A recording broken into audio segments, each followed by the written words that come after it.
राधे दोस्तों, हमारे चैनल धार्मिक कथा शौकी में आपका हार्दिक स्वागत है। मैं आज आपको बुधवार की व्रत कथा सुनाती हूँ।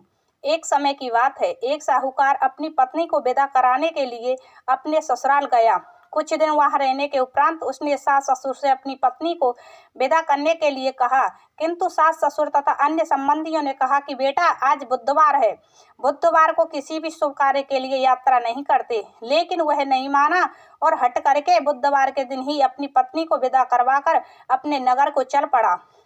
रास्ते में उसकी पत्नी को प्यास लगी। उसने पति से पीने के लिए पानी मांगा।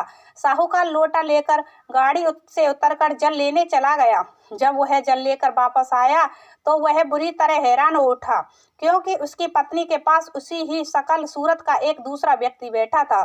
पत्नी भी अपने पति को देखकर हैरान रह गई। वह दोनों में कोई अंतर नहीं कर पाई।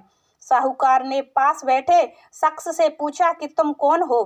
वह मेरी पत्नी के पास क्यों बैठे हो? उसकी बात सुनकर उस दूसरे व्यक्ति ने कहा, अरे भैया, यह मेरी पत्नी है। मैं अपनी पत्नी को ससुराल से विदा करा कर लाया हूँ। लेकिन तुम कौन हो जो मुझसे ऐसा प्रश्न कर रहे हो? दोनों आपस में झगड़ने लगे। तभी राज्य के सिपाही आए और उन्होंने साहूकार को पकड़ लिया और स्त्री से पूछा कि तुम्हारा असली पति कौन है? उसकी पत्नी चुप रह गई, क्योंकि दोनों को एक देखकर वह खुद हैरान थी कि वह किसे अपना पति कहे। साहूकार ईश्वर से प्रार्थना करते हुए बोला, हे भगवान, यह क्या लीला है? तभी आकाशवाणी हुई कि अरे मूर्ख, आज बुधवार के दिन तुझे शुभ कार्य के लिए गमन नहीं करना चाहिए था। तूने हट में किसी की बात नहीं मानी। यह सब भगवान बुद्ध देव के प्रकोप से हो रहा है।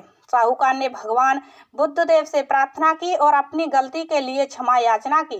तब मनुष्य के रूप में आए बुद्ध देवता अंतर्ध्यान हो गए। वह अपनी स्त्री को घर ले आया।